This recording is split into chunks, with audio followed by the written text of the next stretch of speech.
What's up, y'all? I'm saying 11 here, and we about to start a new series. What do I even call this thing? I called it. Hold on, bear with me. It's a new development. Becoming a better artist, where I'll be reacting to stuff like songwriting, um, mixing, all that fun stuff to get better, and it'll be implemented into my actual stuff little by little. So here we have Ethan Davis's How to Mix Vocals Like a Pro. And let's see what he's talking about. Make sure to like, comment, and subscribe. All right. Okay, so if you're feeling lost when it comes to vocal production and you don't know how to get your vocals to sound as good as the Spotify Top 50 or the stuff that you hear on the radio or your favorite pop singers or rappers or whatever, then you are in the right place. I've been a professional producer, mixing engineer, and mastering engineer for over a decade now, and I have a system for producing vocals that's gonna get your vocals to sound incredible, whether you're processing your own or somebody else's. And the best part is this system works whether you're using stock plugins or you have a bunch of third-party stuff that you want to use. So first, I'm going to explain what the system is, and then we're going to jump into Ableton, and I'm going to show you exactly how to process vocals using stock Ableton plugins, and then I'm going to show you my professional vocal chain that I've spent the last 10 years perfecting. But first, let's go to the iPad so I can teach you the concept. It'll only take a couple minutes, and it's going to help you so much, trust me. The way I like to think about processing vocals is we're going to build a vocal processing chain from the ground up, and it's only 4 layers. The first layer is going to look like this, and that is going to be compression. So that's our base layer. That's the first thing we're going to do when we're processing vocals. We are going to add compression. Now the next step after that is going to be EQ, which stands for equalization. So compression, EQ. Then after that, we have de-essing. Compression, EQ, de-essing. And the last step is we're going to compress again. Let me just color this in really quick. Okay, so there you have it. I like to call this the compression sandwich, and it's just an easy way to remember how to process vocals. You got your vocals, you put compression on them, then you EQ them, then you de-ess them, and then you compress them again. The reason I did a burger or a compression sandwich is so you could actually remember this no matter what DAW you're using. You can do this with Logic, FL Studio, Pro Tools, but right now I'm gonna show you exactly how to do it in Ableton, and I think you'll be really surprised and really impressed with just how close Ableton stock plugins come to sounding like the expensive third-party plugins. So no excuses, you can get your vocals to sound incredible using this method. If you're following along, go ahead and open up Ableton, and I'll meet you on the computer. All right, so now we've got Ableton open. So before we even start processing a vocal, we want to make sure that we've recorded it as good as we possibly can. And in order to help you guys do that, I've created a PDF. You can find the download in the description of the video, and that's going to help make sure you get the best vocal recording you can possibly get. I talk about things like the right distance away to record from the microphone and other things you can do to make your voice or someone else's voice sound as good as possible. So definitely download that from the description before we go any further. And then once you've recorded your vocal the best that you possibly can, we finally get into processing. So in order to demonstrate how to process a vocal, I'm going to work with my song called Carried. The reason I picked this one is because it's performing pretty well right now. It's averaging about 4,000 plays a day, and so it's kind of relevant or whatever. And let's go ahead and play some of the verse just to show you what we're working with. I choose to spend every moment beside you. You have my heart and my I do. All my affections are yours. Lisa. Okay, so I like the way that my voice sounds. What I want to do is recreate this exact vocal processing, but with Ableton plugins so you can follow along every single step of the way, and you don't need all these crazy third-party plugins. First thing I'm going to do is just press Command T and make a new track under these vocals. I'm going to highlight the raw vocals and paste them onto that new track. I'm going to go ahead and copy the tune over to that new vocal, but I'm going to leave all the other processing off. So this is what it sounds like now. I choose to spend every moment beside you. This is the final product that we're going for. I choose to spend every moment beside you. If we use that 4-step process that I explained at the beginning of the video, remember the compression sandwich? We use compression, EQ, de-essing, and then more compression. We should be able to get this raw vocal to sound as good as the processed one. I'm going to go ahead and change the color of our raw vocal to green so we can easily tell the difference. Okay, first things first, if you don't have this Waves Tune plugin, you actually don't need it at all if you can sing in tune. For me, I struggle to sing on pitch, so it helps me express myself and sing the way that I want to sing, and even if I miss a note or two, it corrects me and makes me sound better than I am in terms of pitch. These are the settings I use, and we're in the key of E major. Okay, first thing I want to do is go over here to the left where it says dynamics. Open up compressor and then drag on sustained vocal lead. Let's listen to this. I choose. I think we're gonna go with you guys. That's great. Awesome. Let me get the contract. One I ain't last editing thing. this out. You're SOC 2 You don't have to wait the compliant, 5 seconds Now with in me. Ableton, you can click on these little yellow circles, and that just turns plugins off and on. And I like to A and B stuff as I go and hear the difference that I'm making. I choose. So that's with it off, this is with it on. I choose. Hardly a noticeable difference, but the reason why we're compressing initially is because when you compress, you limit a signal's dynamic range, meaning that the quiet parts are louder and the loud parts are quieter, and it kind of just squishes everything more in the middle. So this is just to make the vocal more consistent, and these quiet parts like this, are going to be a bit louder, and these loud parts like this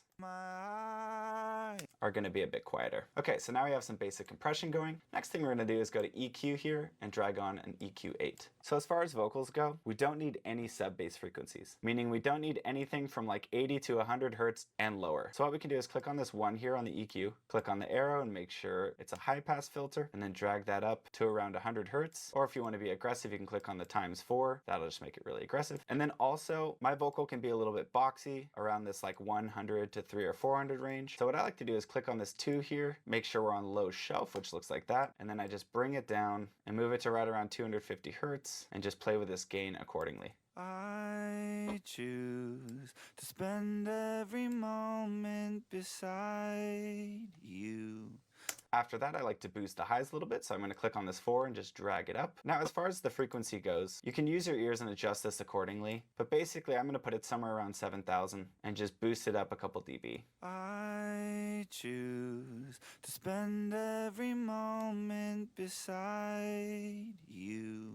Real quick, if you're enjoying this video, I would genuinely appreciate it if you consider subscribing and giving me the chance to help you make the best music that you're capable of. Okay, back to the video. This is just going to make the vocal a lot brighter and ultimately make it sound shinier and more expensive. A little EQ goes a long way, especially for vocals. Now after that, we want to de-ess. And just as a reminder, de-essing is basically just making the S's sound a little bit quieter, because when you're recording into a mic, they can sound overwhelming, and we want to just chill the S's out a little bit. So let's go ahead and find an S to get started. I choose to spend it. All right, how about that on Drink spin? water, y'all. To spend every. What I'm going to do is to use Ableton's plugins. Ableton doesn't have the best de-esser. There's a method we can use here to get decent de-essing, and that's under the compressor tab. There's a de-esser, so let's just drag that right onto it. And then after that plugin, we're going to add one more plugin under utilities called Spectrum. Just drag that on. What you're going to want to do is double click on Spectrum, and it's going to make it real big down here. And now we can see exactly where that S is poking through.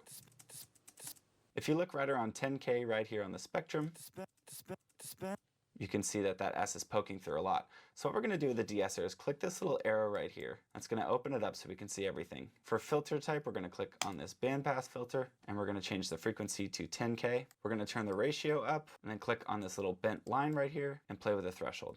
We can also play with the Q as well. So real quick, if we turn it off, we can hear the S before. Then if we turn it on, it's just turning the S down a little. That's actually pretty cool. I lie to you. I mainly use like BandLab, FL Studio, but oh, I hop on this. We'll see. We can go ahead and play with this dry wet a little bit as well and make the effect a little bit less noticeable. Okay, so we have our compressor, we have our EQ, we have our de-essing, and now we need one more compressor to kind of smooth things out and just squish everything one last time. So I'm going to go to Dynamics and then actually go to Multiband Dynamics and go to Vocal Control. To spend every moment. Also, I just want to say there is a split band de-esser here, and you can play with this instead of our de-esser that we used before. To spend every. All these presets are here for you to play with, but I'm just going to stick to the de-esser that we already have. All right, last thing I want to do for our vocals is add some effects to it. So when you first open Ableton, you're going to have 2 send tracks right here, and you can use these to send the vocal to some reverb, which is going to be down here on these return tracks. So if we turn this up, you'll hear some reverb going on in the vocal. I choose to spend every moment beside. And the reason we want to do reverb like this is because this is going to have 100% of the vocal signal, and then it's going to put reverb on top of that. We could drag reverb directly onto this vocal track and just put it right after the rest of our effects, but the problem is if I drag a reverb onto it, anytime I'm turning up this dry wet, it's actually making the vocal quieter and it's turning up the reverb. But if we do it this way by using the sends, the vocal stays at the same volume and it adds reverb to it. I choose to spend every moment beside you.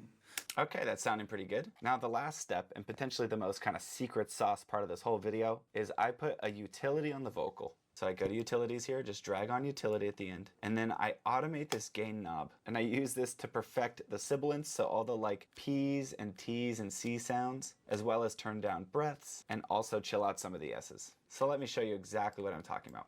First thing we do is once we have the utility on the track, we want to enable automation view. So we just click on this little slanted line up here to the upper right, and then we go ahead and click on gain on this utility.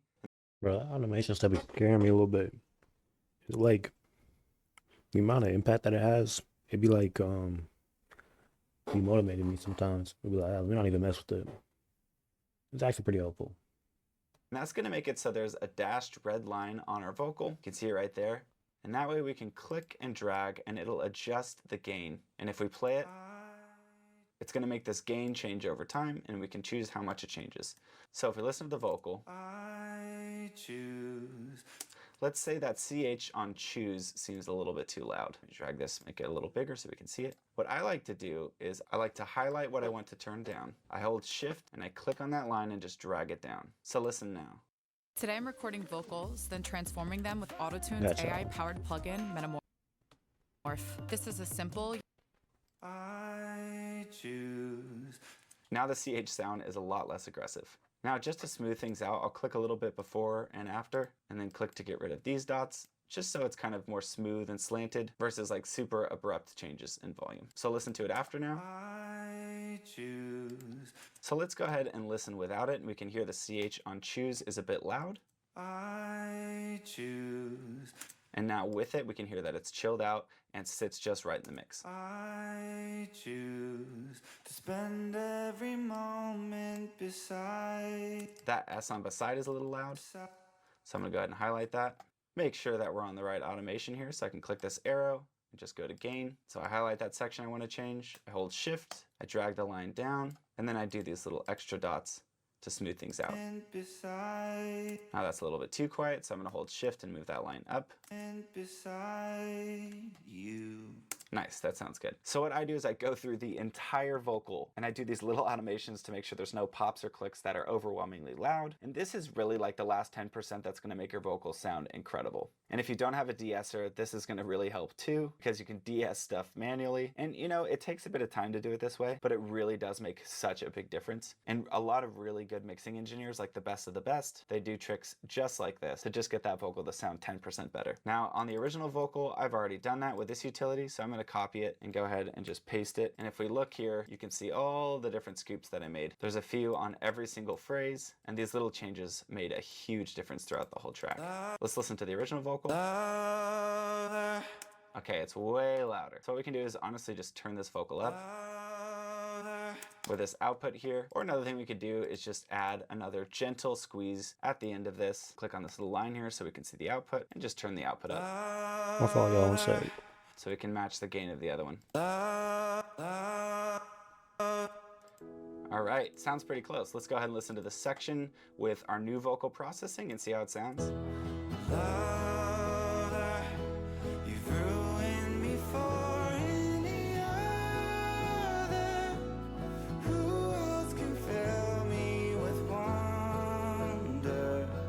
All right, let's go ahead and listen to the original vocal processing with all the fancy plugins and see what that sounds like.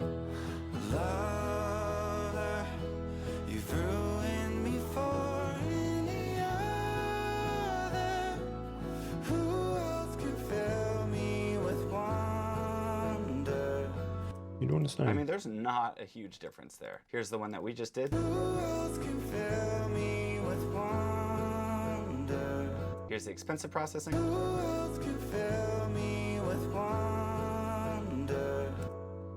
I honestly don't hear a huge difference. Part of me is pretty surprised, but at the same time, this is why concepts and formulas are so powerful. It's not so much about the exact brand of plugin that you use, it's more so about utilizing the tools that you have available. Now, for those of you who are curious, I will show you my actual vocal chain for this song, which is just Waves Tune. You can pause and copy the settings. We have RVox or RVox. Then I use Virtual Mix Rack by Slate. which is on these settings, just more compression and EQ. Then I'm doing this for some additional EQ. Then I have a de-esser from FabFilter, and then I have CLA2A doing some more compression, and then I have Soothe after that, and that's just chilling the vocals out a bit. So all these plugins are basically doing the same thing as this compressor, this EQ, the de-esser, and then another compressor. Remember, the Spectrum was just for us to de-ess properly, so we don't even need that. So yeah, 5 Ableton stock plugins.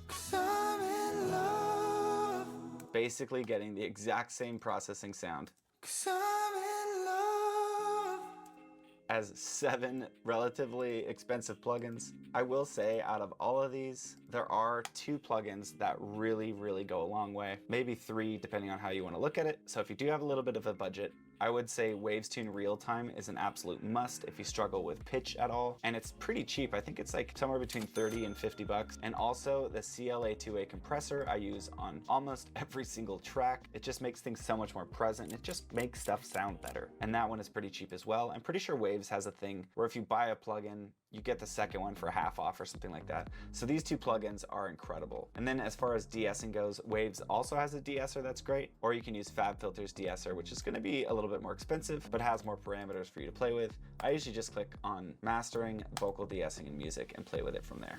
But all that to say, if you use the compression sandwich and you put the EQ and de-essing in the middle, and then you utilize that automation technique with the utility, remember automating the gain to control the breaths, the S's, and the sibilants, then all you have to do is add a little bit of effects with these send and returns, and your vocal will sound expensive. But you can do so much with just Ableton stock plugins, and I hope that you're encouraged and inspired to try processing your own vocals, and I hope you don't feel like, I can't do this because I don't have all the nice plugins, because it does make a difference, I will say that, but not as big of a difference as everyone makes it out to be, and it's way more about who's using the tools and how you're using the tools than the tools themselves, a lot of the time. Also, make sure if you're going to be recording any of the vocals that you're working with, to download that PDF in the description. For some of you guys, you just want to record and mix good vocals. But there's going to be others of you out there who really want to take this music thing to the next level, and for you guys who want to go above and beyond or take a deep dive, I have a full step-by-step course where I can teach you how to make professional sounding music, whether you've never made a song before or you've been at it for a while and you're stuck and you're just trying to improve. I'll put part of the course in the description of the video so you can watch that for free, get a feel for how the course is going to be, and then see if it's something that you're interested in. Okay, thank you so much for watching. Seriously, I really appreciate you. And I just No, thank you, man. That's it for this video. Like, comment, subscribe, share, post notifications, all that fun stuff.